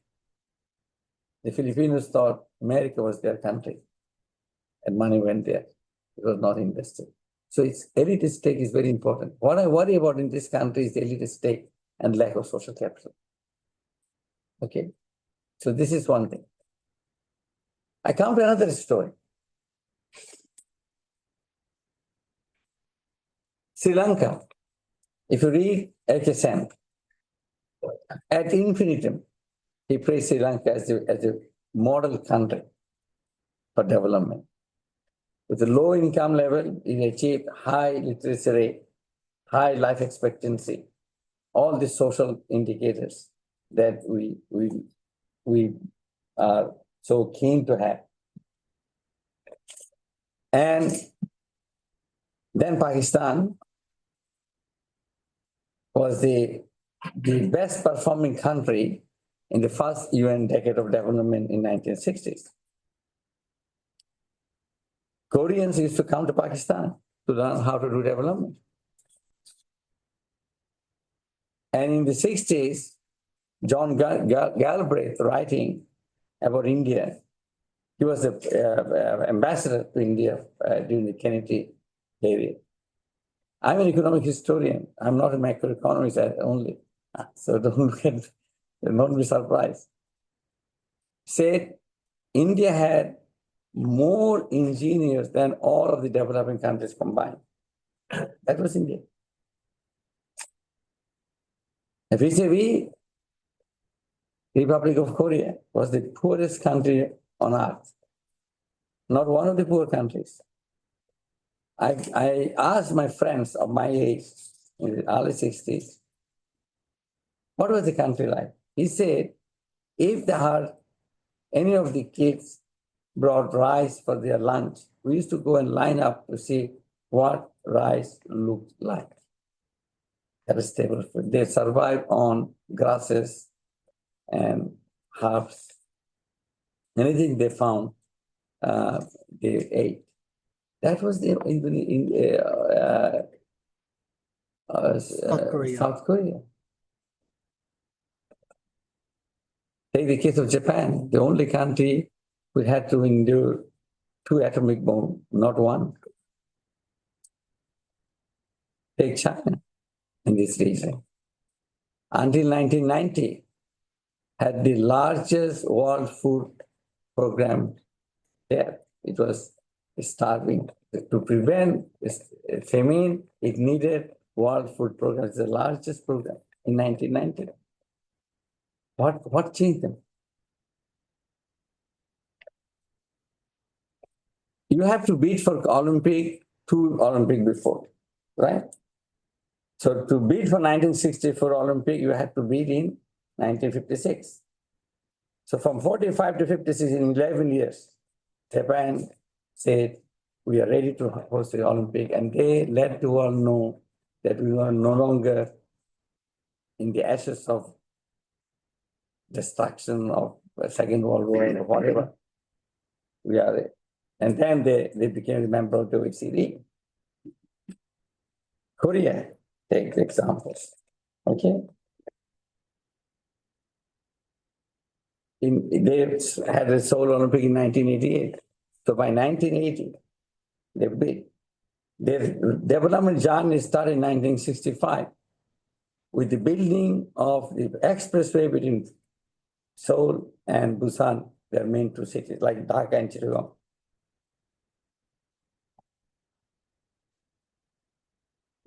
Again, there was a coup, military regime. When he proposed to the World Bank, because they were a poor country, that we need money to build this expressway, World Bank laughed away. Ridiculous. You don't have cars, you don't have rice, you should be asking for rice. And you want to build. And he literally closed down World Bank's office, asked them to go. We'll do that. Self-confidence. He had money from Japanese Reparation Fund. He had army sitting there, army engineering corps. Ordered them, do this, I'll give money from my reparation fund. They're sitting in the US Treasury bond, earning little money, interest. And by then, luck favored, Middle East started infrastructure development because of the oil boom. Who got the contract? Because they run and they could offer to build the infrastructure at less than half the cost of what the Western countries would be doing. And until 2010, 11, I didn't check the data. Now probably China have overtaken, was the largest infrastructure builder in the world. Just one project taught them, and development doesn't need a lot of reform. Just press the right button. Just press the right button. And in 15 years, so they can do it in 15 years. Japan is in 10 years. Take China. Equal size of population between India and China. India had the pool of engineers even in 1960, more than what all the developing world combined. Galbraith writing it, not me. And what happened? They had 2008 Olympic in Beijing, meaning by 2010 years, they were ready. How did it happen? So exchanges, flexibility, these that we talk about, export orientation, they are important. What is not the social capital? Vision for the goal that we want to reach there. We want to reach there. We have this stake in this country. We're not going nowhere. Yes. How is the Gaza surviving, say, for example? They say we're not going anywhere. We'll stay here, no matter what. Do you have that result? Okay. The high level of policy, coordination, and coherence. I'm struggling now, for example, because I've been asked to stabilize the stock market. How can you get, I'm not criticizing, policy coherence is a problem, and we are addressing this. This government is seriously taking this coordination, coherence of policy and integration of policies. In isolation, every policy is good. Every reform is good in isolation, but we have to bring. So we are in the process of doing the same thing. Like high interest rate, we needed policy interest is 10%. So actually the people are paying 12, 13% bank. Why should I go into the stock market? Can you see the policy coherence issue? I'm not criticizing bank or this and that. Okay. So this is important. So policy coherence integration, and this government is taking this very, very seriously. We are like why we're running here. When he's going somewhere. Because constantly we are meeting and seeing who is doing what, who is doing contributing the ultimate goal to have Dhaka Olympics, say, for example. Just another example, like these guys did. Okay. I'm also chairing the LDC graduation. If PRI organizes a seminar for me on that one, I'm very happy to come and explain what the graduation is. This is an opportunity for us. The graduation is just getting up to the cruise height. Where do you want to go after cruise height? Okay, it's going to the cruise height. That's all you can. But where do you want to go? Do you want to like India is doing? No, Pakistan. They were on the cruising height in the early 60s. But still they're up and down, bumping, they don't know where they're going. And Korea, they knew I was going to have the Olympic. Japanese knew we have to. Chinese knew we have to go. So I'm saying we also have to do the Olympic. So we know where to. If you look at the economic structure of Bangladesh, if we can achieve in next 10 years what Korea was in 1980, and if I looked at the structure, it is possible. It is possible. Our industrial sector, as you say, is driving the economy now, but it's one sector that is dominating, which is garment. The other sectors are nowhere. By 1980s, Korea had 3 pillars in the economy: garments, chemicals, and machinery. I'm putting it all in machineries. Electronics. I'm putting all in machineries. Okay, so complex product. So it's not just garment. And in our garment, if you look at this, why our garment industry is not affected through all this storm? Because we are producing at a very low end. These are these and underwears, very low elasticity.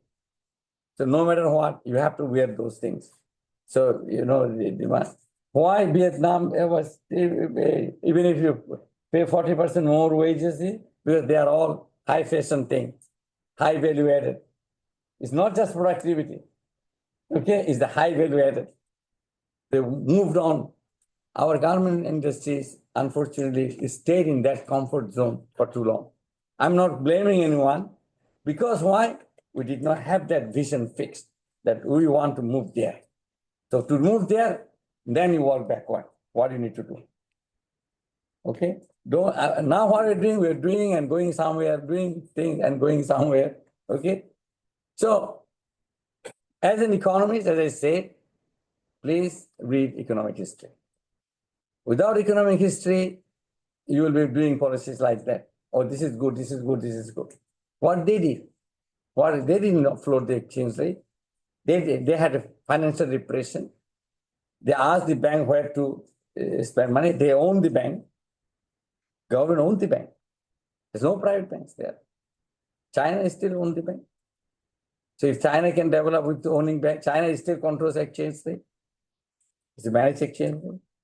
Japan managed exchange until 1985, the Plaza Accord, when Japan was forced by, like now what in America is trying to force China, but China is not budging. But unfortunately, at that time, they dismantled the Japanese model of development. There's a distinct model called Japanese model of development. Aoki. Developmental state. No, that is a different story. It's called. You just Google it. Aoki is the author last name. Aoki. Japanese model of development. Dismantle the lifelong employment. They had lifelong employment system. So the unemployment not going up and down. They provided a lifelong employment, and that created loyalty. That then they devoted all their sweat and blood for the company.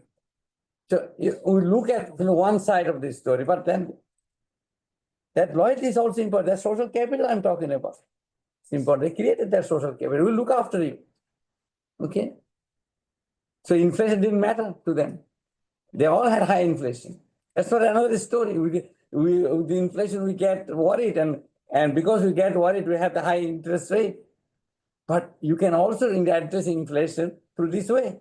If you look after the workers, so what? Inflation. Okay. I almost stopped writing. I used to write a lot because nobody reads my writing. Because I'm a heterodox, I speak all sorts of different stories.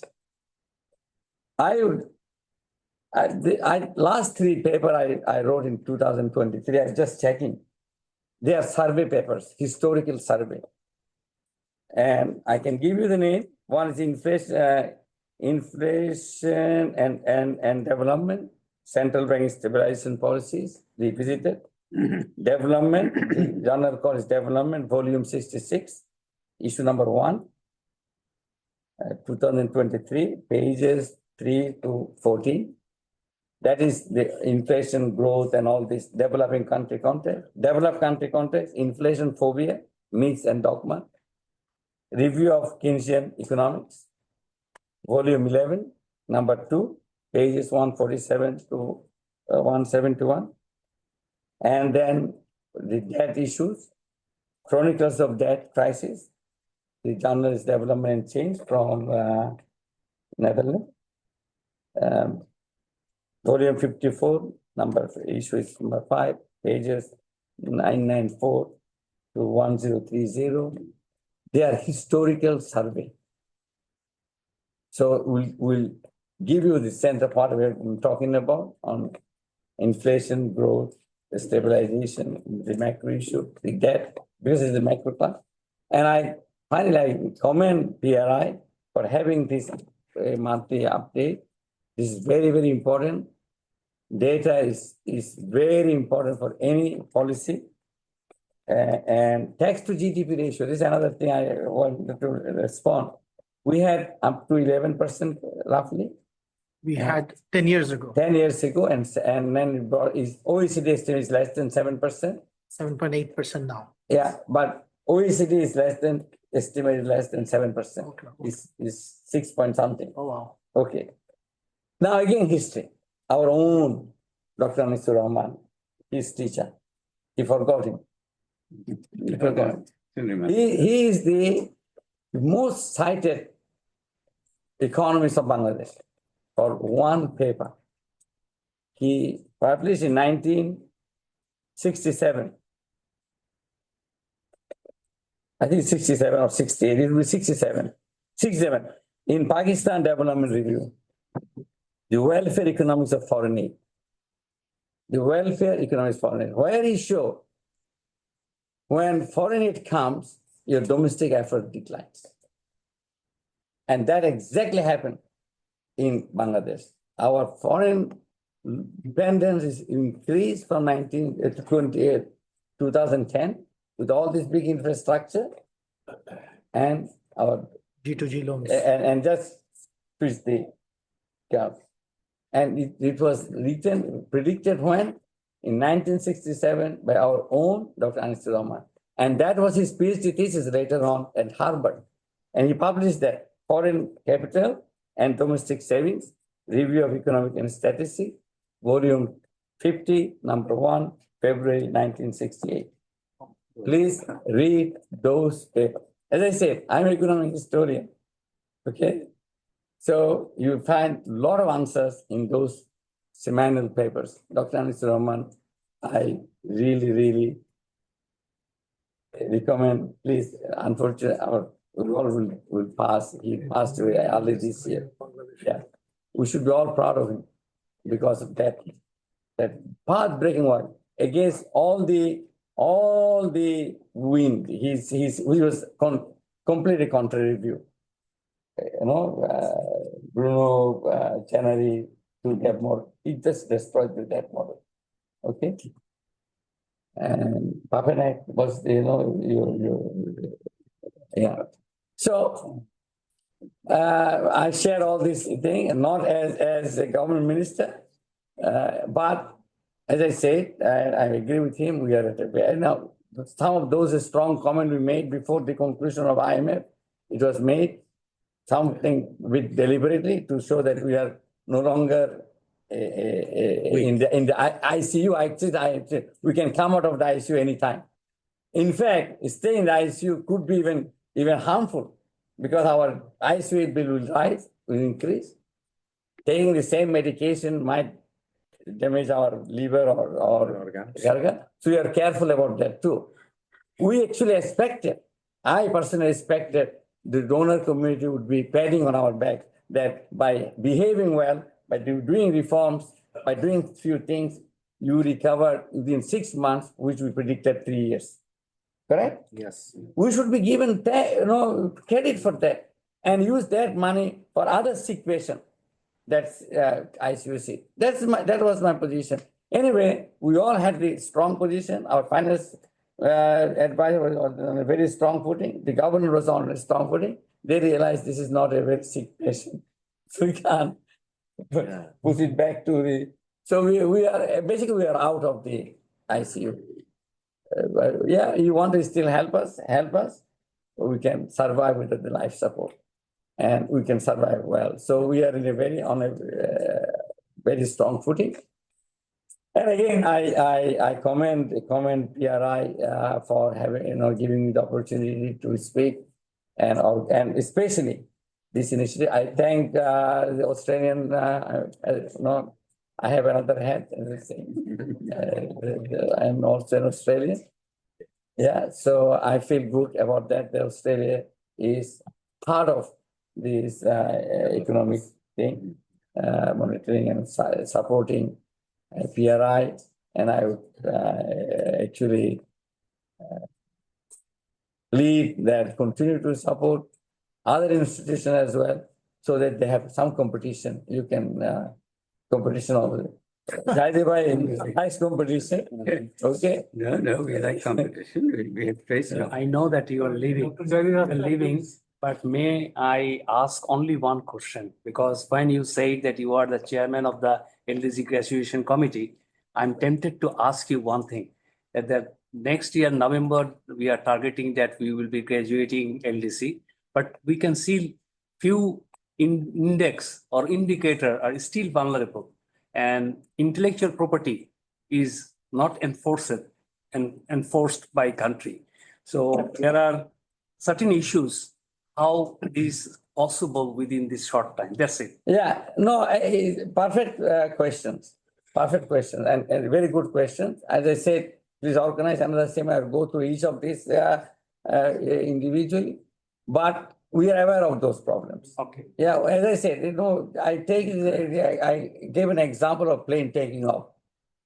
Even at a cruising height, you are still careful and alert. Sudden bumps and things like that. The captain says, please keep your seatbelt fastened if all the time when you're sitting.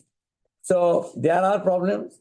and challenges, and we are working on it. As I said, Hmm. this LDC graduation is, we have taken it as an opportunity.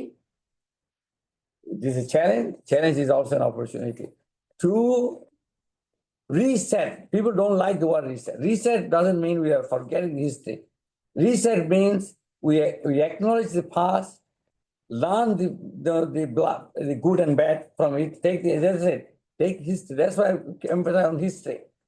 What was good, keep it. What was not working, throw it. Find a new, like we did some reforms. Mhm. Okay. And then, we are trying to, go to the, not only that on the cruise height, but also with a fixed target where we want to go. That was missing before. We didn't know where we were going. These are the examples I gave. If I can take this country in 10 years' time, or in 5, actually, I should be able to in 5 years' time. Realistically, if I look at our base now, what we have, all we need is social capital, frankly speaking. We have everything. Sir, with the permission of the chair, I want to put one question and rather I will speak in Bengali to communicate. I have something to say. আমার সাথে যোগাযোগ করতে আমাদের একটা special গেস্টের একটা বক্তব্য আছে, তারপর আপনার কোশ্চেন। ওনার সঙ্গে বোধহয় চলে যাবেন বোধহয় উনি, ওই জন্যই বলছি। এখনই চলে যাবে। উনি বোধহয় চলে যাবেন, আমি এই জন্য আচ্ছা দেন আমাদের স্পেশাল গেস্টেরও একটা বক্তব্য আছে। Right. I think I can afford How long? 5 more minutes. আচ্ছা, Give us 10 Either minutes. 10 minutes. then we have You have 10 more minutes. Let's try to squeeze. Then তারপর আপনার কোশ্চেনটা দিন, please. Okay. Thanks. All right. He also has to leave. Yeah. 5 minutes, the clock is ticking. Look, thank you, everyone, especially Dr. Chowdhury, Special Assistant, Ministry of Finance, Dr. Rahman, Deputy Governor of the Bangladesh Bank, Dr. Sattar, Chairman of the Policy Research Institute, my good friend Dr. Ashikur Rahman, distinguished ladies and guests. Look, I'd like to thank everyone for having us here today. It's been a terrific presentation, which I expected, of the Bangladesh Monthly Macroeconomic Insights, the inaugural presentation of this, as well as very excellent thoughts from Dr. Chowdhury, which I didn't expect, but very much enjoyed. So thank you for that as well. Look, today, all I really wanted to discuss briefly was where kind of like our support for this work sits with the Australian government. It's an important part of a kind of a 3-pronged approach that we have to deepening Australia's economic engagement with Bangladesh. So one of those prongs is how we can support in the actual reform space. One of those prongs is how we can continue to grow our engagement in the trade and investment space. So this is directly between Australia and Bangladesh. And then the third is how we can support the policy debate space, which is what this publication and this excellent think tank is about. On the policy reform space, we look at areas, whether the government of Bangladesh has its reform priorities. And we have a program we've set up over the last 18 months called the Bangladesh Economic Engagement Program, BEEP. And this works primarily through the World Bank, both the IFC and the World Bank itself.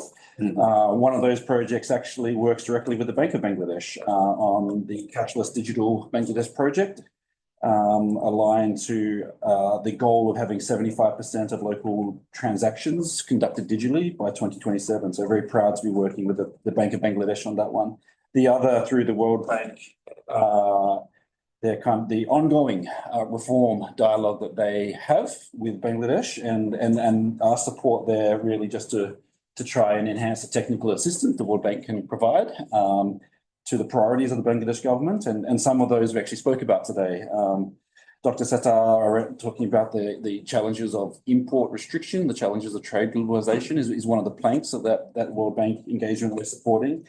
And likewise, Dr. Ashikur talking about challenges around tax collection, domestic resource mobilization, with the two actually linked quite closely together, because obviously your tariff program currently is a major source of revenue, but it's not from a sort of economic efficiency point of view, is not ideal, right? And so you Policy coherence is the issue, yeah. policy coherent, you said it best, exactly.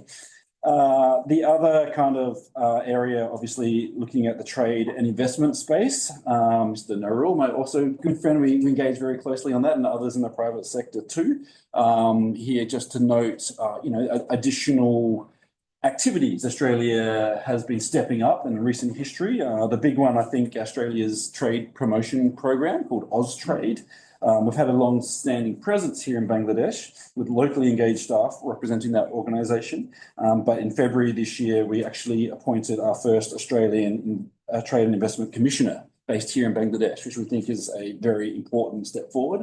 We've also increased our resourcing to that organisation to increase the kind of tempo of outreach. We can support trade and investments in both directions. And later on this year, we will support the inaugural Bangladesh Australia Business Expo 2025 in Sydney on 1-2 October. It's going to be the biggest trade expo in Australia in our two countries' history. So very important, and I hope Dr. Chowdhury. Yeah, they invited me. I'll go there. Excellent. Me, myself too, I'm hoping to attend as well, so I'll see you there. Yeah. And then, our support here today is around the policy debate space. Bangladesh is very lucky to have a very rich think tank ecosystem, blessed with some very great economists, many of them sitting around the table here today. And like Australia, where I'm from and where Dr. Chowdhury lives, also has this kind of rich academic and think tank tradition. In Australia, the Grattan Institute, the Institute of Public Affairs, or the Productivity Commission, which is actually where I began my own career. And Dr. Chowdhury, you did mention the importance of competition, and competition is most important, I think, in the ideas space. And as Australia tries to support that, we are indeed supporting several different think tanks, including PRI, the Centre for Policy Development, doing some work on market-based pricing mechanisms for fuel, the South Asia Network on Economic Modelling, looking at issues around economic security, and the Policy and Research Integration for Development, looking at LDC graduation issues, which hopefully again can influence and help the Bangladesh government's preparations for LDC graduation next year. And then, of course, today we have the pleasure of launching a similar engagement with PRI. Very proud to support it, and here really just kind of looking at supporting their existing work, enhancing their existing work to increase the kind of evidence base that supports policy debate, really. I think in the kind of broader community of economists, trying to improve the quality of that economic debate. And with an eye that eventually, you have the evidence-based policy making. So ultimately culminating, not specifically pushing any kind of policy agenda through this work, but supporting policymakers and those with an interest in policy, both in government, academia, and more broadly in the public. And I think, the presentation today was so excellent. So thank you. I really enjoyed it. I think it's first-class economic work. Some of that is around sort of collation of different forms of data to get that kind of cohesive look, that single picture. Part of it is to get closer to real time, which when things are moving fast is very, very important. So we talked about getting sort of quarterly data, some presenting here also monthly data, and also getting different dimensions, different parts of the story that perhaps haven't been presented as part of the whole before. And then, it allows us to tackle questions more immediately. One of those, the question around inflation, right? Like the very fundamental question that are we headed in the right direction in our efforts to tame inflation? And there's still obviously a lot of work to be done on inflation, but looking at the kind of monthly data we have now, you can actually see that, yes, it does look like we are headed in the right direction. That's extremely useful knowledge, both for policymakers, but really for the public, actually, on the business community as well. And likewise, the work around improving and contextualizing the rigor of economic data. And I think the really good example you presented today was around non-performing loans, right? And so we are getting a better picture of non-performing loans as we improve the quality of our data collection, but also contextualizing that. It's not that something's fundamentally shifting in non-performing loans. It's just that we are now better understanding. That's a little bit confronting in this issue, but you can't fix the problem unless you actually are honest about the extent of it. So, you know, and the last point I guess I really wanted to make and commend PRI on is that bringing the data together with analysis, which they have done very well today. And even beyond that, the kind of efforts to present your analysis, your economic analysis in powerful ways. And I think that's the real challenge for economists actually is around effective communication to actually go from the jargon into the kind of plain English that people can understand and can really positively influence policymakers. So I'll leave it there, but just with, again, a note of thanks for having us here and, you know, the sense of gratitude that we have to form this partnership with PRI and we really look forward to continuing that in the future. Thank you. Thank you very much. Thank you. I have some requests to you. You know, you have a lot of areas where you are supporting Bangladesh, and thank you again. As I said, I'm representing two things here. The areas that I think Australia can provide help, especially in terms of good practice. If you could organize something with the ABS and our statistics, and ABS is one of the best statistical institute in well recognized, and how you function, and so that will help our BBS. We're talking about this. And if you could organize kindly and urgently ASIC coming and helping BSEC, our Security Commission, the governing structure, because this governance was the failure in what all these things happened. This area, because I think we desperately need, I'm studying ASIC's governance structure, but if somebody from the horse's mouth can come and help us on an urgent basis, I would like to continue this conversation with you, how urgent we can do it. We need it very, very urgently. Please see whether we can organize either our team going there or some. I think it would be more efficient if you can organize someone from ASIC coming and looking at our The governance structure. And we actually, the chief advisor is very keen on this one. We had a meeting 2 days ago and he said, bring someone from outside. And now that suddenly I realized that you are here, I think I can catch you. and this is very important. We urgently need this area. May I now hear our UNDP colleague? World Bank and UNDP. You have 1 minute, please. Thank you, sir. Thank you. Mr.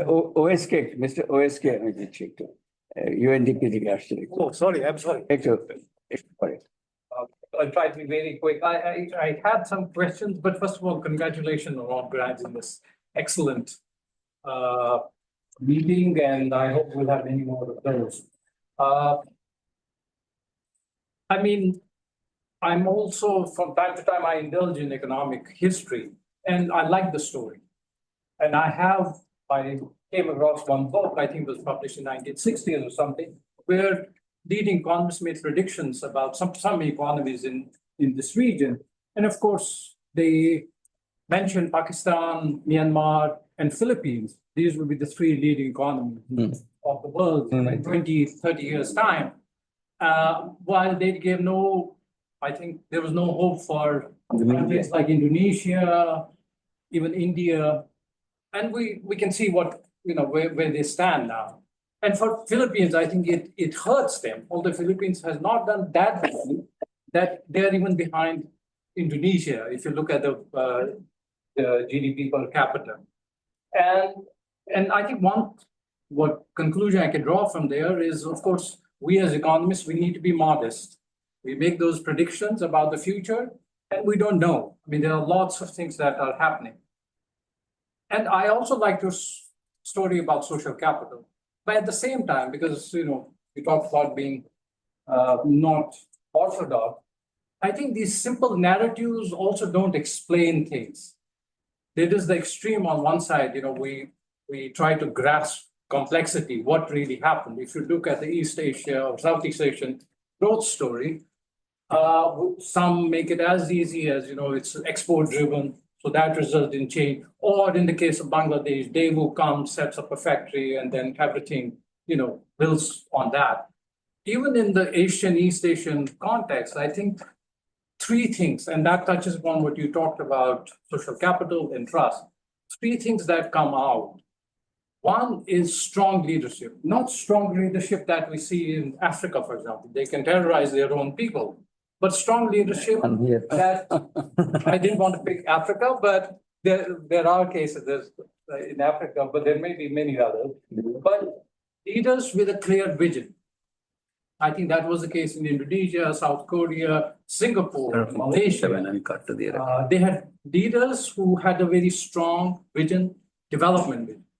The second thing is they did, to a large extent, embrace or harness the magic of markets. I think that goes to what Dr. Zaidi Sattar said about some of the policy changes that were made in the 90s with the exchange rate or opening up the economy. Those things may have helped, probably helped a great deal. And of course, they had industrial policy as well. And the third thing, which is where I think you were coming in from, but this is described somewhat broadly, they talked about what is called as Confucian values. Of course, you have Indonesia as the largest Muslim country in the world. What was implied was Asian values, thrift, and that not necessarily.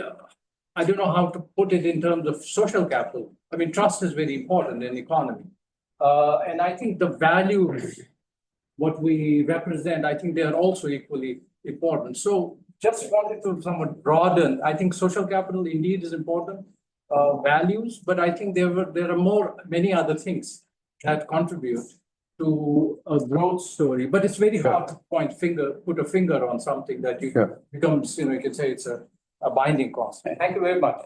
Yeah, very good intervention. I actually I'm not differing with you at all. Social capital captures everything. I didn't mention this Confucius or culture, because if you're not a Confucius, you're doomed in that case. I can't be a Confucius. Then Africa is doomed. So there's a danger. Same with the danger of using geography as an explanation. If you're like a lot of people try to explain Africa's underdevelopment using it's a difficult culture, all conflict nature, and difficult geographies. Jeffrey Sachs used that word, and conflict and difficult culture. Bill Easterly used that thing. So there's a bit of a danger. Actually, Africa's growth, they lost 2 decades of growth. It was a World Bank publication by Easterly. Lost 2 decades of lost growth. This was because of structural adjustment policies of market-oriented, all these things. So the things that we are talking about actually brought about 2 decades of lost development in Africa and Latin America, decimated. So we have to be very careful. World Bank senior correspondent, senior reporter. Thank you, Dr. And Dr. Ashik, thanks for cooperating. I have 2 questions to the Honourable Chief Guest, please.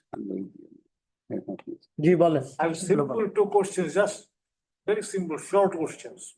Number 1, what steps you are going to take, unlike the previous governments, for the development of social capital? And number two is they have already separated the implementation policy division and revenue policy division. But what about the distribution of the manpower, I mean the operatives? Thank you. So quick answer to the question directed to me. On the first one, we started various commissions. Now we start this consensus commission. That's what the social capital is. I mean, to have the consensus at that level is a difficult one because we destroyed it to so much. Thing is, social capital will not develop if the civic organizations like lawyers association, teachers are along either ethnic line or political party lines.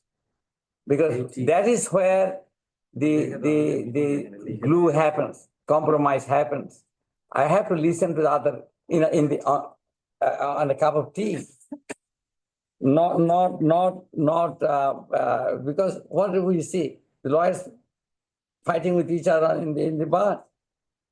Teachers throwing sticks at each other in the university campus. So that's what it is. So we cannot legislate that you cannot have these things, but probably you have to legislate, in my judgment, that civic organizations cannot be along different lines. There has to be one peak organization for every association or society or whatever. Thank you. World Bank representative, Mr. Lazarus. A very quick question. I'll be very quick. Thank you so much. First of all, thank you to PRI for this arrangement. I think this kind of insights or monthly macroeconomic updates are very useful for everyone, not like only for international institutions like us, but also all the researchers. And so we, from the World Bank side, we also provide a monthly update, but it's mostly internal. So I know some of the challenges that we go through to produce these updates. But broadly, I mean, on the economy, I think there was a very good discussions overall today. But about a year ago, when we presented our findings, we basically discussed about three challenges. One is on the inflation, one on the financial sector, and one on the external side. The good news is that today the external sector pressures are almost gone. The inflation is still very elevated, but there are signs that we are also improving on that front as well. Financial sector, of course, remains a big challenge. It will take time, but we're happy to see some very strong initiatives on that front. So when this internal government came in August, we were thinking about what are the areas that we can support. So we recently, working on a budget support program, we recently did the negotiations. And we are happy to support some of these very important reforms that we already talked about today. One on the revenue, separation of tax policy and administration, which is one of the prior actions in our budget support program, and also the bank resolution ordinance. I think those two are very strong reforms that we previously struggled to do before, but now we are happy to see that we are getting some traction in these areas. In the budget support program, we also have a prior action on independence of the PBS, also more transparency on the public investment projects. So now there is a requirement, I think, to publish the study publicly when the government takes a decision to have a new big large infrastructure projects. So these are the areas I think we are happy to be part of the progress that the Bangladesh is making. But going forward, I think there is a long way to go. The ownership of these reforms will be very important. And also we have supporting projects, and it's good to hear that the sir mentioned the PBS. So we are also working on a project to provide technical support to the PBS. And I'm happy to see the Australian our counterparts here as well. So on the PEEP, you mentioned, We're also working together on some of the key areas and building technical support to the government. So I think overall we are very positive, and we hope to see a lot of developments in the area going forward. Maybe one suggestion on the monthly macro insight, that there was very good presentation on the data and everything. Maybe if we could add one section on the policy updates as well. So if you see every month, there's a lot of policies that are updated from Bangladesh Bank and other organizations. It's a good suggestion. So that Thank you. Very good Right. suggestion. Very Thank good you. suggestion. Thank you. Thank you. Thank you. Thank you. Vote of thanks, dear Actually, listener. I have to thank everybody for their patience, and so please, thank you so much for coming and spending some time with us. I have to thank our chief guest and our special guest for really taking some time in spite of their heavy preoccupations. So thank you, everybody. Thank you. Sorry for being And bit of there's a informality, lunch. but no, I think informal is better. আমাদের media পারবে সময় দিতে 2 minute PR media. Or this is, No, this is the CRA.